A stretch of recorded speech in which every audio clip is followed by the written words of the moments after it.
Hey y'all, this is Vinyl. Today we're going to look at how to clean your vintage Sofubi. Sometimes you might pick up stuff from Zen Market or from Bai, and it comes in and it's not exactly what you thought it was going to be. It's a little bit dirty, it's a little bit dusty, and you're kind of afraid of cleaning it, especially given that it's a figure that's over 50 years old. So in today's video, we're going to see how I clean my figures. I did reach out to some of the homies on Instagram to get their feedback on how they clean theirs, and we're going to look into how to clean this vintage Popy Godzilla that I recently picked up in Zen Market. As you guys can see, it's in pretty good condition, but it definitely has a lot of dust that's built up and even some mold. So we're going to look into that in close detail. Without further ado, let's get into the video. As you guys can see here in close detail, the paint is nice, but there is definitely a buildup of dust. It almost looks like mold. It has this kind of like fluffy texture to it. You can see it right there, definitely. See if that focuses in. But yeah, we're gonna do a deep clean. I think the first step is to heat up the vinyl, get it loose enough to take it apart, and we're gonna do a deep clean. Alright, y'all, you got your vinyl figure right here and your heat gun. Well, not heat gun, but blow dryer. And the thing that you guys want to get is to make sure that the vinyl gets as soft as possible, so it'd be super easy to remove the limbs. As you can tell right now, it's pretty hard, and you're gonna see right now after I heat it up how soft it's gonna get. If you don't heat it up perfectly, you might risk breaking your vinyl. So you definitely want to make sure that it's super soft or it's super easy to come off. And you're gonna notice it right now. All right, y'all, I'm gonna speed through this one right here. So as you guys can see, the important thing is that the vinyl gets super soft, and you do that by applying the heat directly to the area that you want to remove. So for this, I'm gonna start with the tail. I think it's beneficial when you start with the tail. See, it's not as soft as it should be. Now that is what you want. You want it to be easily being able to come off. So once you start with the tail, it makes it a lot easier to remove the other limbs. As you see, I'm using my thumb to pop them off, and it's nice and soft and easy to move, and that's what you should have right here. Everything's off and ready to go. Alright, y'all, once you got your parts already separated from the mold, you're gonna need a little water bucket and a dry cloth to let them dry out. You can use an old toothbrush. I'm going to use this brush that I normally use to clean different things around the house, shoes, stuff like that. And then the homie online told me to check out this right here, which is the Johnson & Johnson bubbling scrubbing bubbles. The one that he pointed out was actually meant for glass, but as we can tell in the back, it actually says that it works on vinyl as well. So that's kind of what you want to find. This is the first time I used this method, but he did such a great job. I trust that it's gonna look really good. All right, guys, let's use this tail as the first example. As you guys can see right there, all that dust is building up right there. So we're gonna apply it and then scrub, see what the difference is after we finish scrubbing it. It does say to let it sit for a couple of minutes, so we'll do that. So it's 6 to 8 inches away. Let it fully bubble up, and then just start scrubbing away. The good thing about vinyl, especially vintage vinyl, it's really nicely made in terms of durability. And a lot of the paint that they used at that time, look at that, guys, you can already start seeing the grime come off. The paint used in that time holds up really wonderfully. I've seen a lot of vinyl that, you know, they get used. You can tell there's a lot of play wear, but a lot of the times, even with items in that condition, the paint still looks really damn good. So I trust with this one, after we clean it up, it's gonna look amazing. It's gonna really let that red and that silver and black paint really pop out. It's gonna look really nice. Already you can see that coming off right there. Years and years of just sitting in somebody's collection. I think the mold starts to form when there's some type of moisture and it's not fully ventilated. You always want to keep an eye out when you have your toys that you have them in a nice, dry, clean environment. Look at that, guys. And not putting a lot of effort, you don't want to get too wild with it, but you can already start seeing it right there. Already took off a lot of that grimy stuff. Just gonna hit it one more time with this and then let it sit there. Okay, once again, let me show you guys the ground that we're working with. You can see some of the white right there. It looks kind of like mold. It has like a fluffy texture to it. Alright, we're gonna hit it with this and clean them up.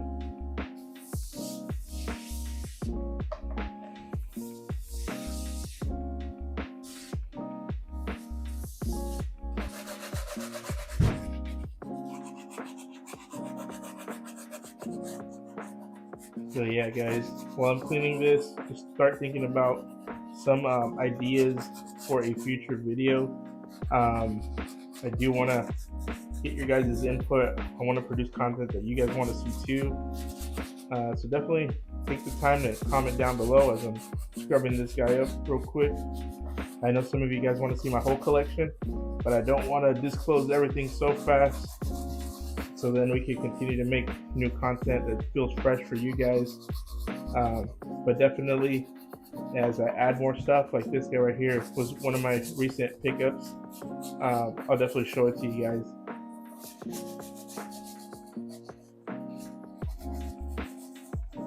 And you guys can see all that grime coming off of him. Forgot to show you guys a detailed shot, but his mouth is really dirty. You can tell this guy hasn't scrubbed his teeth in a while. Got a whole lot of dust and grime in there, so there you go. His eyes are in such good condition. I want to be light with them. I want to scratch that yellow paint, that gold paint off his eyes. Alright, y'all, I gave them all already a good scrub. I'm just going to put another layer of this scrubbing bubbles, and as you guys can see, look at all that nasty goo that already came out of it. All those years of dust and grime just built up. So we're just gonna hit them one more time. Just let them chill there for a little while, and then we're gonna rinse them off.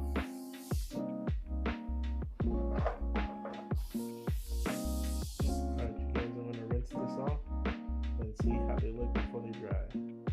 Alright, y'all, they've been rinsed. We're just gonna take a quick look, make sure everything looks good before we put them over here to dry. Looks like we got it cleaned really well. No more dust on the tail. Looks good to me. Shake that water off. And we're just gonna start setting them down for them to dry out. Maybe start like this, then I'll turn it around so then the water can leak out. So it's looking good. I don't see anything. There's a little bit of paint that probably got sprayed on by accident around here, but no more of that nice, nasty, fluffy white grime. We're all still pretty good. You really appreciate the vinyl a lot more. See how red it looks now. It pops out really nicely now that it's been deeply cleaned. Alright. Cool. Let's do the rest of the limbs. They look good. Looking crazy. Alright. I don't know what happens to you guys, but sometimes after I wash them, I'm like, was this there? Was that there? Was this blemish there? Did I scratch it off? Most of the times I go back to the original images, it was there the whole time. You just didn't notice it because it was dirty. And now that it's clean, you can definitely notice it more. Look at the spine on that. Super clean now. Before it was all full of grime and dust and nasty stuff right there that you don't want to bring into your home. Look at that. Look how clean he looks. His teeth are still yellow. We're going to put some whitening up next just to clear up his teeth. No, I'm just kidding, guys. But those guys are still in great condition. Alright, cool. One last one. Okay. Alright. This is fun, guys. If you guys never cleaned your toys, it's a fun thing to do. Do it once in a while. Do it for them. The next step would be to just, naturally let it air dry. I am kind of tight on time. It's a Sunday, so I got things to do. So I'm going to speed it up just so we could get it going. I'm going to dry it with just a nice, little dry fiber towel just to get it sped up, and then hit it with the light setting on the blow dryer just to make sure that the inside of the vinyl doesn't stay moist. As you guys can see, there's still a little bit of moisture in there, and you don't want to create mold even after you clean it up. So you want to make sure that it's nice and dry on the inside too. So I'm going to do that off camera, and then I'm going to reassemble the vinyl and then show you guys the semi-final product. There's still one more step I want to show you guys that I think is going to make it look even better. Alright, hang in there. So I decided to show you guys a little bit of how I'm drying it, so you guys know to make sure that you guys are going inside the joints. Just real quick, try to see as much as you can get, as much moisture you can get out of there.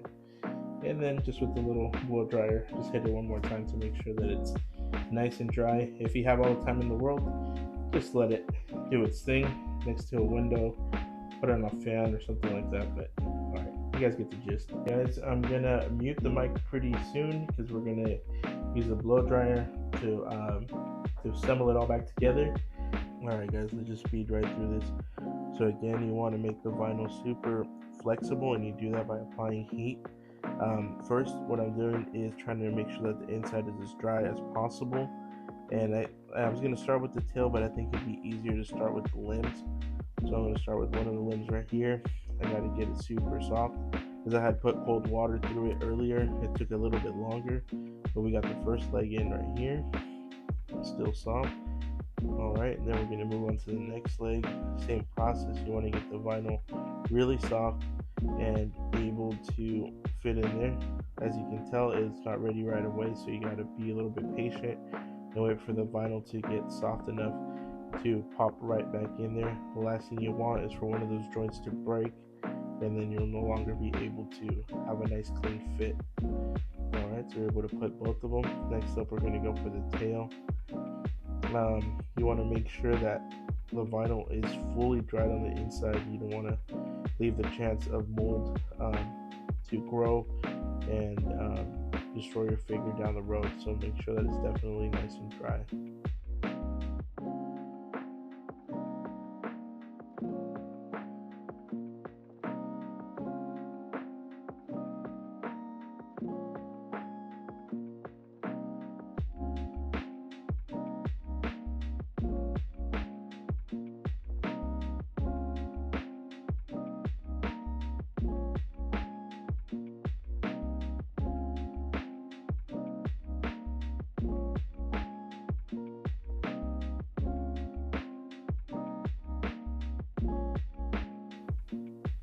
So as we can see, the last limb is definitely going to be a challenge.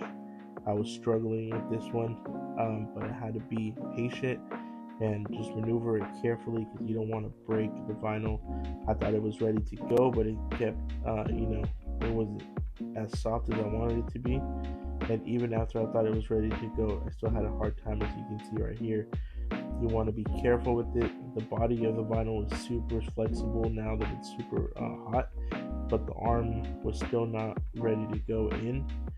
So I had to take it apart again, make sure that it was soft, because if you take too long, it starts to harden and you run the risk of breaking your vinyl.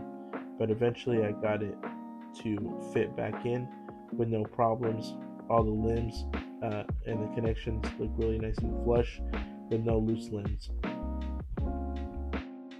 Alright y'all, after you reassembled everything and you let it cool down and harden up again, the final step that I would do, and I'm going to add this this protectant that works well with vinyl. It kind of gives it a little bit more life. It's supposed to kind of rejuvenate some of the color, a rich look. It has a beautiful shine to it. So this is one of the extra steps that I like to do for my vinyls. If my my recent pickups don't look so bad, like let's say it looks already like this, but has a little bit of surface dust, then I'm only going to use this. I won't use any of this deep cleaning stuff. I actually found some really convenient wipies of the same stuff in my local Ross. So with these guys, what I'll normally do, since he's already pretty clean, I just want to give him that extra shine. I'll take one of these little wipies. Since this one's kind of starting to run out, I don't use them too often. I'm just gonna spray a little bit of the solution straight into it and kind of evenly spread it. And then just lastly, just go over the vinyl figure itself one more time just to give it that beautiful shine. Sorry, I keep hitting the camera. It's kind of hard to film in this type of setup, but I try to do with what I got and don't make any excuses on why not to make a new video or bring out some more content. So there you go. And these wipies are super convenient. Like I said, if you have a vintage vinyl that's not super dirty but it has a little bit of surface dust, you can easily just wipe it off and it gives it that nice shine. You can probably do it a couple times just to make sure that it's nicely deeply cleaned. But there you go, guys, something like this. Once it dries really nicely. Alright, you guys, here's the final product. Tell me what you guys think. Look at how shiny that paint is now. Look at those metallic fins just shining so nicely. The vinyl looks fresh, looks healthy. It looks like it has plenty of life. This honestly can compete with one of the reissues that came out last year and you wouldn't be able to tell the difference. Look at that, look at those eyes. Still in really great condition. Teeth, all the paint still beautifully intact. I think it came out really well. I'm glad there's no writing on the feet. And look at that. All that junk that was on the tail came off. Looks really, really good, guys. Cool. I hope you guys enjoyed this video. Let's go to the outro. Alright, y'all. I hope you guys enjoyed today's video. I definitely appreciate all your guys' feedback. I know last week somebody reached out and was like, hey, Vinyl, love your video, but can we make the intro a little bit shorter? I appreciate that type of feedback. It helps me understand what you guys want. Do you guys want me to talk more or just go straight to the point? In this case, I really appreciate that type of feedback. If it's constructive and it's going to help me make better content, I'm all for it. I do need to get some more ideas on what you guys want for the upcoming episodes, but I definitely want you guys to reach out on the comment section. Let me know what I can work on. Let me know what kind of content you guys want to see. And I appreciate you guys for subbing. We just reached 100 subscribers. That's a big milestone for me. Up next, my goal is to get to 500 and then 1,000. But I appreciate you guys, everybody that's hung in there from the beginning, everyone that's been watching my videos consistently, everybody that's been commenting consistently. I appreciate you guys. And don't forget, I also have an Instagram as well. So if you want to see pictures, some of the stuff that I do outside of YouTube, definitely check out my Instagram. It's also Vinyl Toy Channel at Instagram. So definitely appreciate you guys once again. Until next time, this is Vinyl.